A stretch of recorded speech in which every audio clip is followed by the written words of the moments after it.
കൂട്ടാക്കില്ല. സ്നേഹത്തിൻ്റെ അതിനെ പറയുന്നത് ഈ 2025 വർഷത്തിൽ ദൈവത്തിൻ്റെ വാദവെട്ടിൽ നിന്നുകൊണ്ട്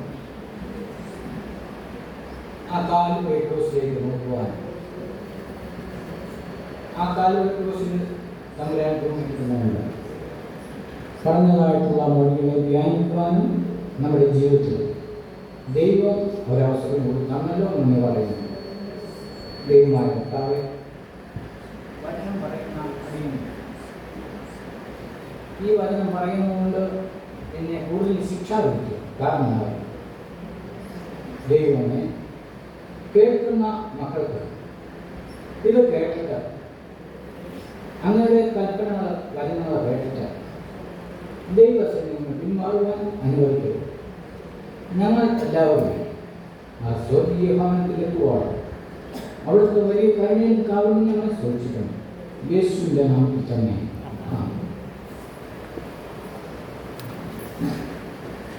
യേശു കർത്താവിൻ്റെ ഘോഷിക്കുന്നതിനുള്ള മൂന്നാമത്തെ മൊഴിയാണ് നാം അടുത്ത് ചിന്തിക്കുവാനായിട്ട് പോകുന്നത്.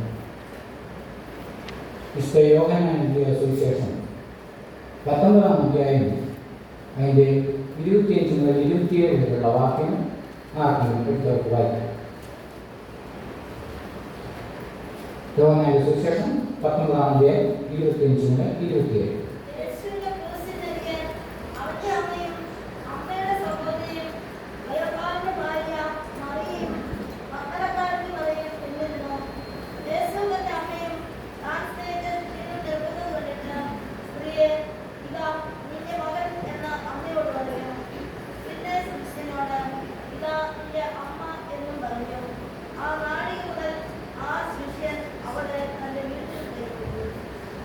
യേശുവിൻ്റെ ക്രൂശിനരികെ അവൻ്റെ അമ്മയും അമ്മയുടെ സഹോദരിയും ക്ലേയപ്പാവിൻ്റെ ഭാര്യ മറിയയും മക്കളക്കാരിയും മറിയും നിന്നിരുന്നു.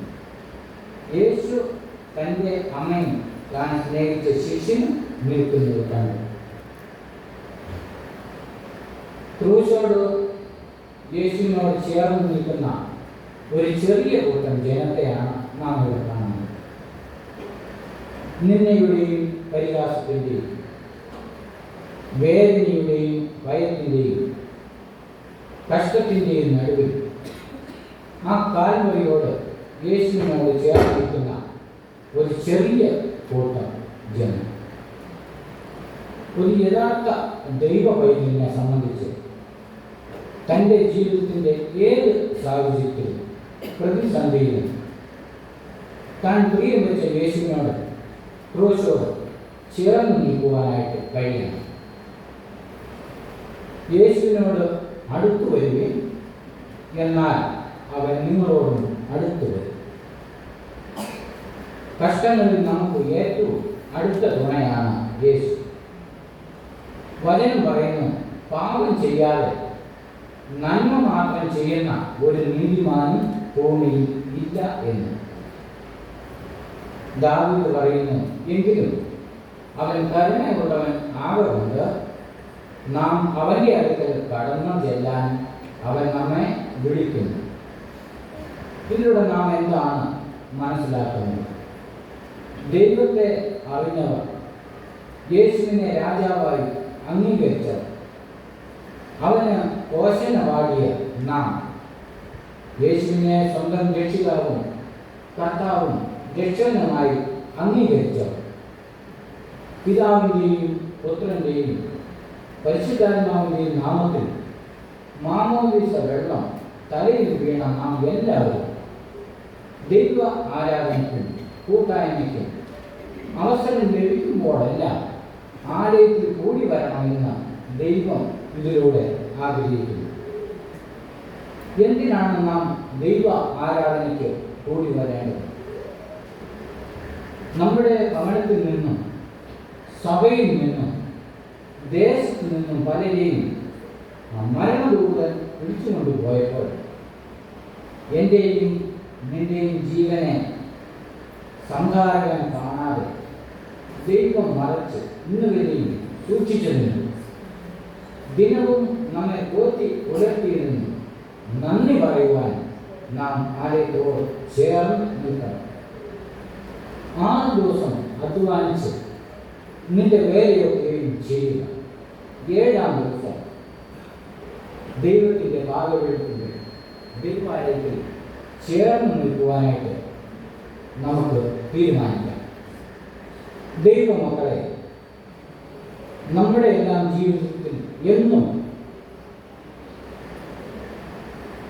ഓരോരോ പ്രശ്നങ്ങളും ചിലപ്പോൾ വലിയ പ്രതിസന്ധികളും നമുക്ക് നേരിടേണ്ടി വരാം. എന്നാൽ ഈ ഘട്ടങ്ങളിൽ മാനുഷികമായ ബുദ്ധിക്കും ആലോചനയ്ക്കും നാം തന്നെ പ്രശ്നം പരിഹരിക്കുവാനായിട്ട് ശ്രമിക്കരുത്. അങ്ങനെ ചെയ്താൽ അതിൻ്റെ ഫലം വലിയ നിരാശയ്ക്കും വേദനയ്ക്കും കഷ്ടനഷ്ടത്തിനും ഒരുപക്ഷെ ജീവനും നഷ്ടമായി എന്ന് വരാം. മനുഷ്യൻ ഒരു വഴി ചൊവ്വായി തോന്നാം, എന്നാൽ അതിൻ്റെ അവസാനമോ മരണ വഴികളത്ര. നിന്റെ വഴി യഹോവയെ പരമേൽപ്പിക്കുക, അവനത് നിർവഹിക്കും. സുഖവും ശുഭവും ആക്കിത്തരാൻ ദൈവം മതിയായവനാണ്. മനുഷ്യന്റെ ഹൃദയത്തിൽ പല വിചാരങ്ങളും ഉണ്ട്. യഹോവയുടെ ആലോചനയോ നിവൃത്തിയാണ്. റോമർക്കെഴുതിയ ലേഖനത്തിൽ 12-ാം അധ്യായത്തിൻ്റെ 1-2 വാക്യത്തിൽ നാം ഇങ്ങനെ കാണുന്നു: സഹോദരന്മാരെ, ഞാൻ ദൈവത്തിൻ്റെ മനസ്സിൽ ഓർപ്പിച്ച് നിങ്ങളെ പ്രബോധിപ്പിക്കുന്നത്, നിങ്ങൾ ബുദ്ധിയുള്ള ആരാധനയായി നിങ്ങളുടെ ശരീരങ്ങളെ ജീവനും വിശുദ്ധിയും ദൈവത്തിന് പ്രസാദമുള്ള യാഗമായി സമർപ്പിക്കും.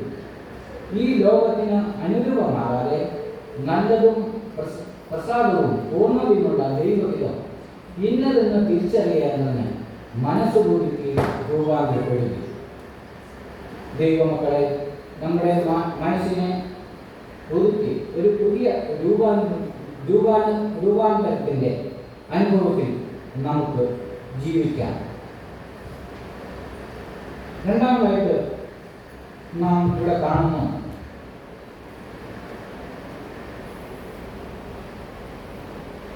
യേശു തൻ്റെ അമ്മയും താൻ സ്നേഹിച്ച ശിഷ്യനും നിൽക്കുന്നത് കണ്ടിട്ട് സ്ത്രീയെ, ഇതാ നിന്റെ മകൻ എന്ന് അമ്മയോട് പറഞ്ഞു. പിന്നെ ശിഷ്യനോട്, ഇതാ നിന്റെ അമ്മ എന്നും പറഞ്ഞു.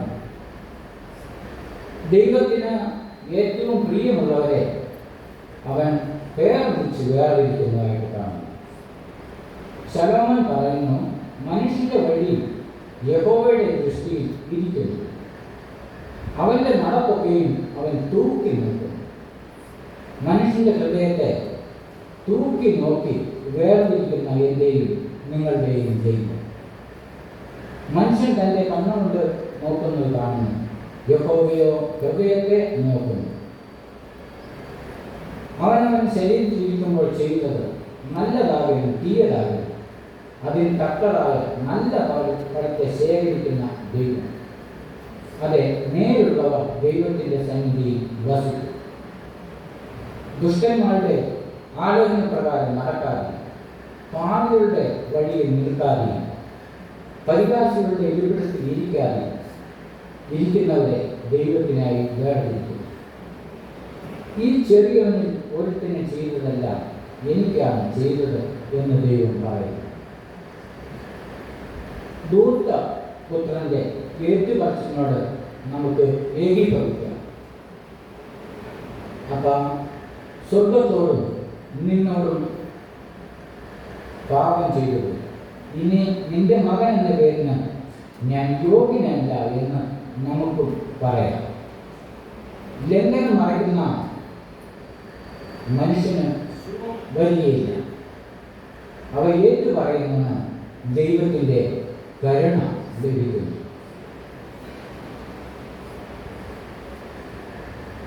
വീണ്ടും നാം കാണുന്നു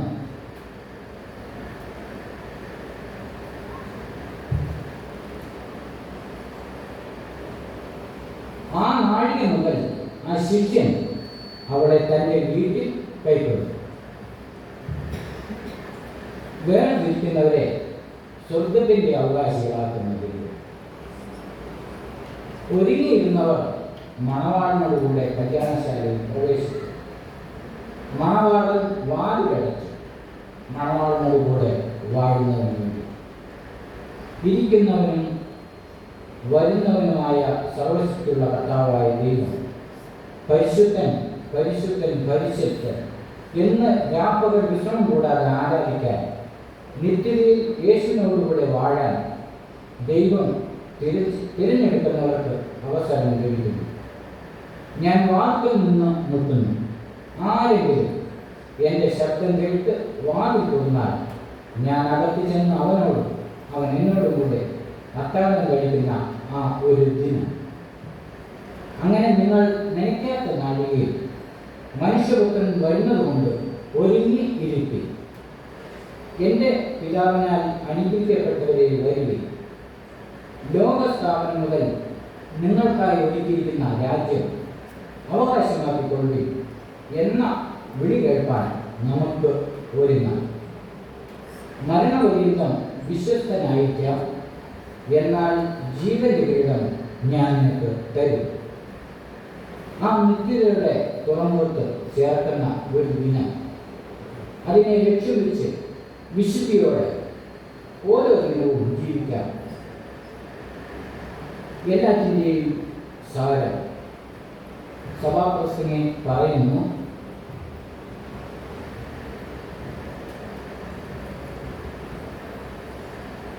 പന്ത്രണ്ടിൻ്റെ 13 എല്ലാത്തിൻ്റെയും സാരം കേൾക്കുക, ദൈവത്തെ ഭയപ്പെട്ട് അവൻ്റെ കൽപ്പനകളെ പ്രമാണിച്ചുകൊള്ളുക.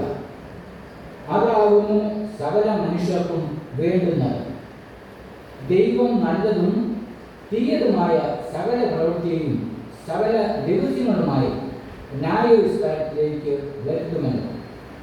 ദൈവം നല്ലതും തീയതുമായ സകല പ്രവൃത്തിയെയും സകല രഹസ്യങ്ങളുമായി ന്യായവിസ്താരത്തിലേക്ക് വരുത്തുമല്ലോ. അന്ത്യവിധി ദിനത്തിൽ തള്ളപ്പെടാതിരിക്കാൻ സൂക്ഷിച്ചും സൂക്ഷ്മതയോടും നമുക്ക് ജീവിക്കുവാനായിട്ട് ശ്രമിക്കാം. ഈ സമയത്ത് എനിക്കിഷ്ടപ്പെട്ട ഒരു പാട്ടിൻ്റെ ഒരു ചരണം ഞാൻ പാടിക്കൊണ്ട് നിർത്തുകയാണ്. മരണം വരുമൊരു നാൾ ഓർക്കുക മർത്യാനീ, കൂടെ പോരും നിൻ ജീവിത ചെയ്തികളും സൽകൃത്യങ്ങൾ ചെയ്യുക നീ അലസത കൂടാതെ. മരണം വരുമൊരു നാൾ ഓർക്കുക മർത്യാനീ, കൂടെ പോരും നിൻ ജീവിത ചെയ്തികളും സൽകൃത്യങ്ങൾ ചെയ്യുക നീ അലസത കൂടാതെ. സൽകൃത്യങ്ങൾ ചെയ്യുക നീ അലസത കൂടാതെ.